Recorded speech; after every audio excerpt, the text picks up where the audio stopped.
Deməli, geosinkronalımızın neçə mərhələsi olur? 4 mərhələsi. 4 mərhələsi. Metamorfizləşmə hansı mərhələsinə aid olduğu qeyd etdik? Birinci mərhələ. Sıxılma mərhələsidir, əyilmə mərhələsidir. İkinci mərhələdə əyilmələrlə yanaşı qalxmalar da baş verir. Qalxmalar necə adlanır? Antiklinal, enənlər isə sinklinal adlandı. Üçüncü mərhələ nə mərhələsidir?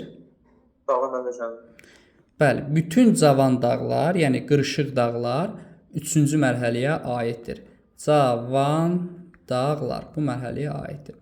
Sonra 4-cü mərhələdə isə daxili qüvvələr səngiyir, xarici qüvvələr intensivləşir, dağları parçalayır, hamar düzənliklərə çevrilir. Bu da adlanır platforma. Platforma neçə mərtəbədən ibarətdir? Kristal bürövrə. 2 mərtəbə, bəli. Üst çökmə və alt kristallik bünövrə qatı olacaq.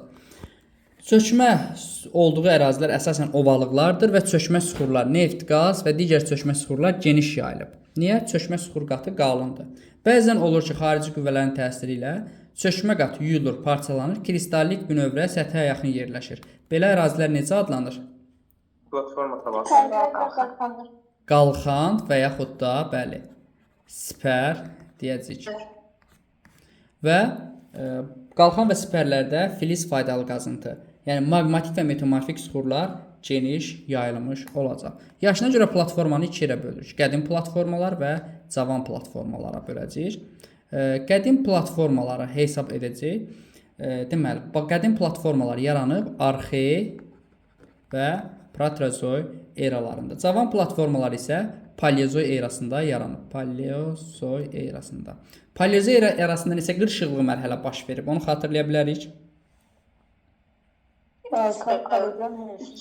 Baykal, Kalidon, Hertsin. Üçü tamamilə doğrudur və deyirik ki, cavan platformalar paleozoy erasında, xüsusən də Kalidon, Hertsin qırışıqlığında yaranmışdır. Cavan platformalarımız Ön Qafqaz, Qərbi Sibir və Turan. Və bu ovalıqlar daxilində yerləşən digər coğrafi obyektlər də cavan platformalara aiddir. Məsələn, Qərbi Sibirdə məşhur bir bataqlıq yerləşir. Vas-Yuqan bataqlığı. Vas-Yuqan bataqlığı cavan platformada yerləşir. Aral gölü cavan platformada yerləşir. Turan ovalığında yerləşən Qızılqum səhraları, Qızılqum, Qaraqum səhraları cavan platformada yerləşir deyə bilərsiniz. Geosinkronal və platforma mərhələləri çoxillik ritmlərə aid edəcək. Sonra digərləri isə qədim platformalardır. Qədim platformalara da aiddir. Sibir, Şimali Amerika, Cənubi Amerika, Afrika Ərəbistan platforması, Sibir platforması, Hindistan platforması, Hind-Çin platforması və Çin-Koreya platforması. Çin-Koreya platforması deyiriksə, deməli Koreya yarımadası qədim platformada yerləşir.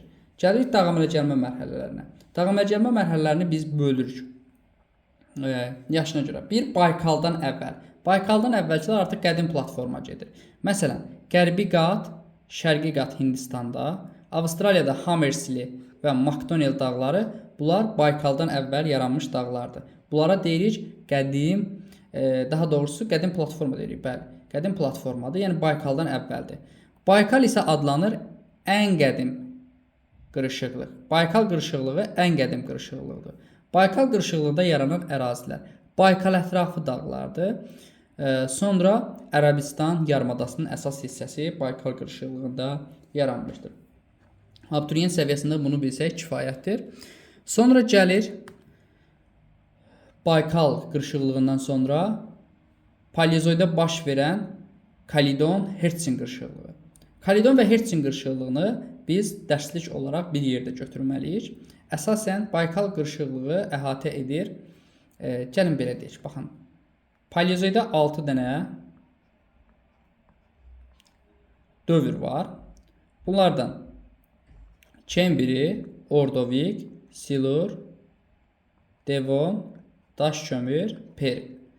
Bax, ilk ad Kembri və Ordovik Baykal qırışıqlığı, Silur, Devon, Kalidon qırışıqlığı, bu isə Hertsin qırışıqlığına aiddir. Amma bunlar ikisi bir yerdə gedir. Kalidon və Hertsin.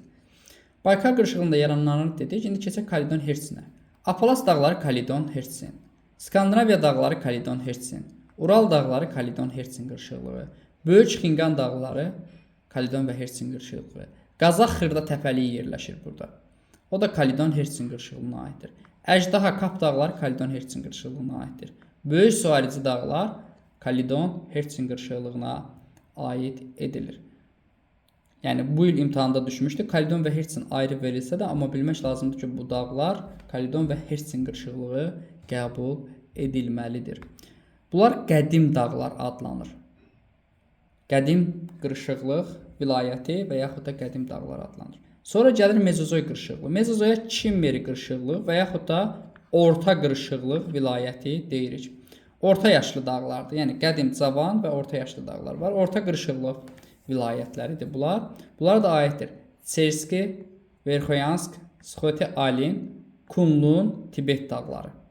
Deməli, Asiyada Verxoyansk, Çerski, Sxoti-Alin, Kunlun və Tibet dağları. Şimali Amerikada Kordilyer dağları, yəni qayalı hissəsi əsasən bura aiddir. Yalnız şimal materiklərində, yəni Şimali Amerika və Avrasiyada rast gəlinir. Digər materiklərdə Mezozoy qırışıqlığına rast gəlinməz. Yalnız Lavrasiya qurusunun tərkibinə daxil olan materiklərdə Mezozoy qırışıqlığı vilayətlərinə rast gəlinir. Sonra gəlirik cavan dağlar. Demək olar ki, Avstraliyadan başqa bütün materiklərdə cavan dağlara rast gəlinir. Bir də onu qeyd edək ki, Altay, Sayan, Tianshan dağları da Paleozoy erasında yaranıb. Altay, Sayan, Tianshan dağları da Paleozoy erasında yaranmış dağlardır. Amma onlar Alp qırışıqlığında təkrar dağ əməliyə gəlməyə məruz qalıb. Buna görə də bunlara yenidən törəyən dağlar və yaxud da təkrar dağ əməliyə gəlməyə məruz qalan dağlar deyirik. Gəlirik cavan dağlar. Dedik ki, bütün materiklərdə Avstraliya istisna olmaqla rast gəlinir. Məsələn, Antarktidadan başlayaq. Transantarktida dağları cavan dağlardır. Cənubi Amerikada Ant dağları, Şimali Amerikada sahil silsiləsi. Sonra Afrikada yeganə cavan dağlar Atlas dağlarıdır. Ən hündür zirvəsi Tupkaldır. 3 ölkədə yerləşir Atlas dağları.